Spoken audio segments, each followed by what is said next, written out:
Good afternoon. I'm Raine Musñgi. This is Newsfeed.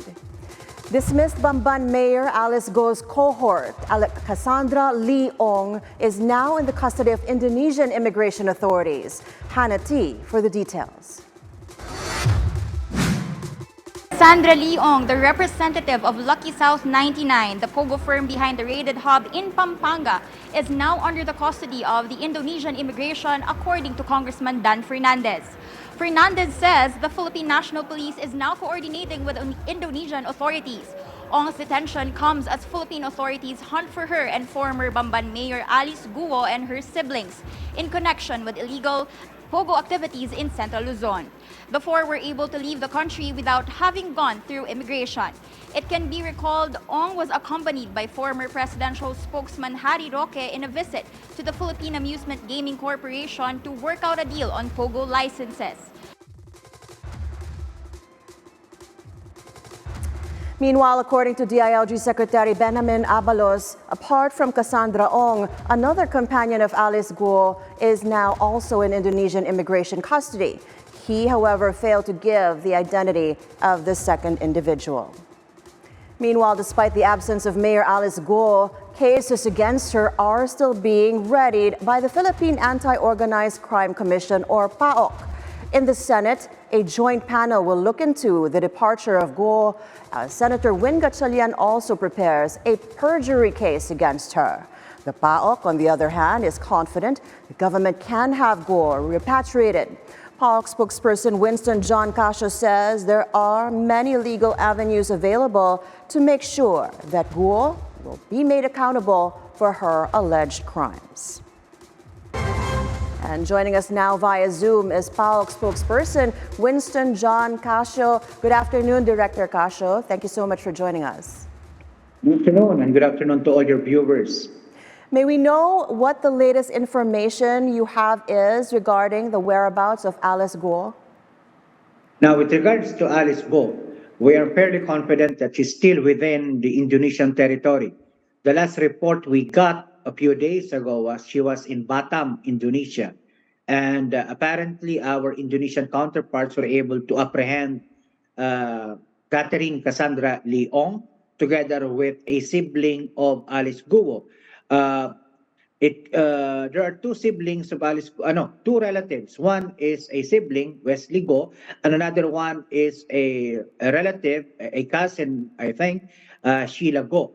And we believe that the two in custody now by the Indonesian government would be Cassandra Ong and Sheila Guo, because we have information that Wesley Guo was able to fly out of Batam, Indonesia a few days ago into a still undisclosed country.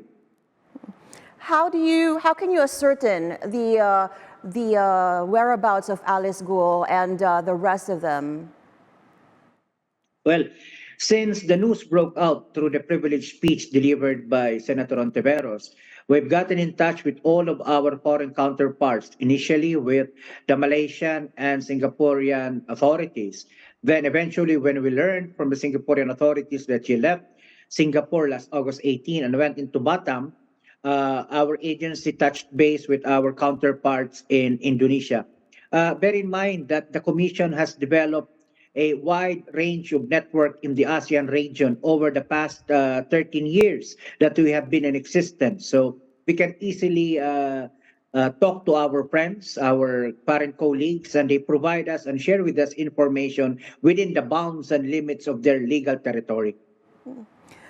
Director, based on what you know, how could Mayor or ex-Mayor Alice Guo have left the country almost without a trace? Did she have assistance not only from officials here in the country, but also from our international counterparts?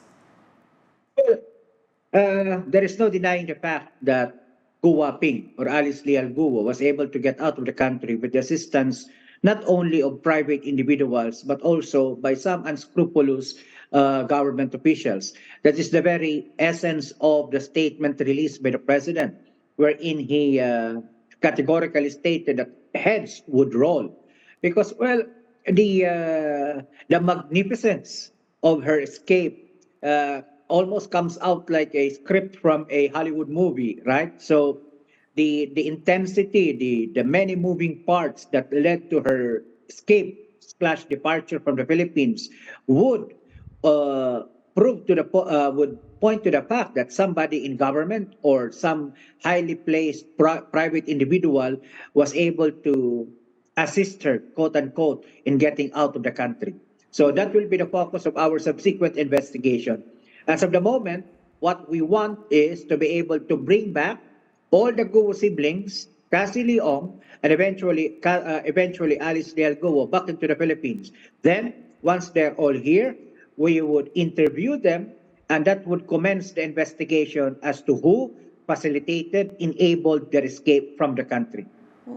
Currently, do we know if their passports are still active or have they been already canceled?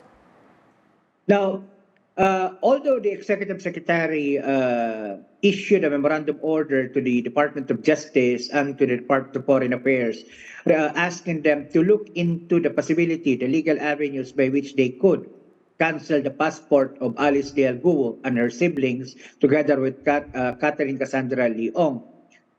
It cannot be summarily canceled just like that, no? It has to go through a legal process, so to speak. And the Department of Justice, I mean the Secretary of Justice has stated as much that it has to go through a process, so to speak. But the fact that she was able to get this passport through fraud, by means of fraud, that in itself would constitute a valid ground for the cancellation of her passport. But we have to go through the legal process, so to speak. As of the moment, there is no cancellation of the passport, given that we have yet to begin the legal process. But I am at liberty to share that we are processing the release of what is dubbed as a blue notice, wherein a blue notice is an Interpol mechanism wherein the Philippines would request Indonesia to keep tabs on the locations and whereabouts of Alice Guo, together with the other persons of interest that have escaped into Indonesia.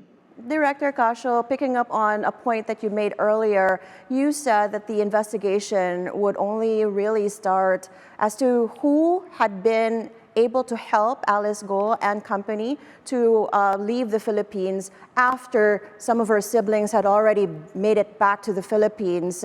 Is there no lead, or can you identify for us who might have helped her, the personalities? As of the moment, I'll have to be very honest. We are all facing a blank wall as to the identities of the personalities who have assisted Guo Ping from leaving the country, as well as that of her, as well as those of her colleagues. I mean, those of her siblings. But once we have them here, and once they are subjected to an interview, and I would imagine if they would even volunteer some of the information, then we could start a thorough, fair, and hopefully a decisive investigation as to who were the personalities who assisted them. But as of the moment, we would like to focus on repatriating them first before we put our heads and acts together into investigating who helped them. Right, Director, so meaning now that we have Cassandra Ong in custody in Indonesia, did you deploy a team to process her repatriation, and what kind of timing are we following? We were informed that the Bureau of Immigration has already dispatched a team to repatriate them, to escort them back into the Philippines. So hopefully there will be no problems, no issues in their repatriation. So we'll expect them to be back anytime soon, probably today, later today, or probably by tomorrow.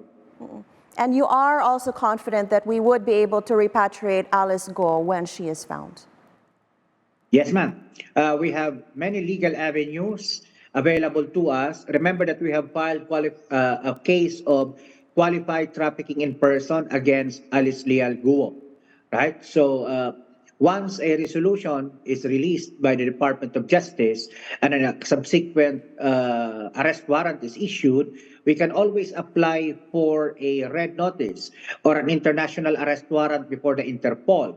And if she is still in Indonesia by then, Indonesia being a member agency of the International Police, then we would request our colleagues in Indonesia to effect her arrest through the international arrest warrant. Well, we are closely monitoring the updates on this case. We appreciate you taking the time with us. Thank you so much, Director Winston John Casio, spokesperson of PAOCC. We appreciate it. Thank you very much. The House Quad Committee will invite former President Rodrigo Duterte to its next hearing after he was implicated in the 2016 killing of 3 Chinese drug lords in a Davao prison. 2 inmates testified in the probe today. The Duterte congratulated a prison official following the murders. The Quad Committee is investigating alleged extrajudicial killings in Duterte's war on drugs, as well as criminal activities linked to pogos.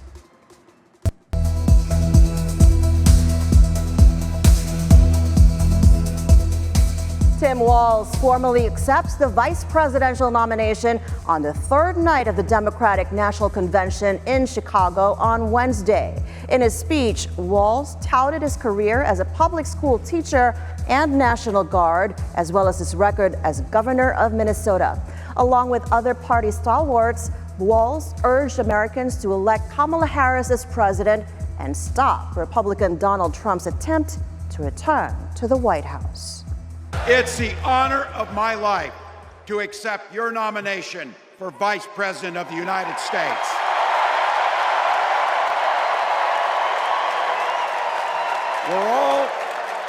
We're all here tonight for one beautiful, simple reason.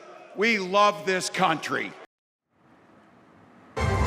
In Canada, Prime Minister Justin Trudeau urges the 2 main rail companies and the Teamsters Union to settle their differences. This is to avoid stoppage that could cause billions of dollars worth of economic damage. CN Rail and Canadian Pacific Kansas City have warned of shutting down operations unless new agreements can be reached.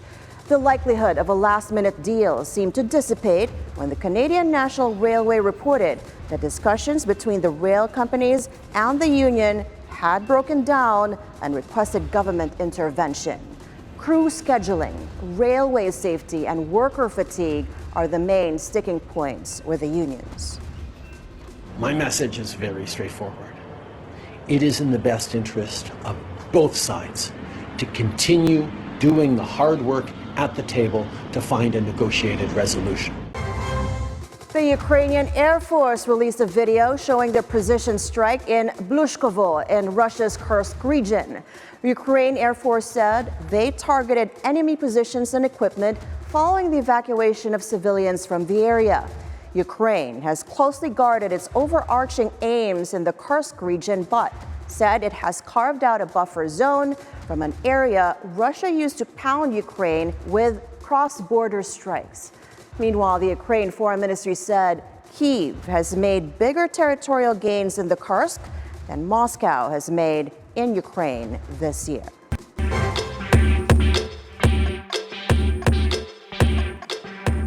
Floyd Mayweather Jr. will step back into the ring to face a familiar foe. The boxing legend will again fight John Gotti III, the grandson of the late New York mob boss John Gotti, on August 24th in Mexico. Their first match in June last year was marred by a massive brawl, and Mayweather and Gotti are looking to settle the score this weekend. I know we're going to have a sellout crowd. And I've done this a million times. So I'm here to show up, show out, and do what I do. I'm a fighter to the day that I die. Floyd honored his word. He gave me the rematch. They didn't have to. Could have moved on and did his thing, and I appreciate that. And we're going to put on a good show. We're going to fight. So it's going to be exciting. And those are the news this hour. I'm Raine Musñgi. Thank you so much for watching. Stay tuned to BNC for more top-of-the-hour news on Free TV Channel 31 and also on our website, bnc.ph. Bilyonaryo News Channel, always on time.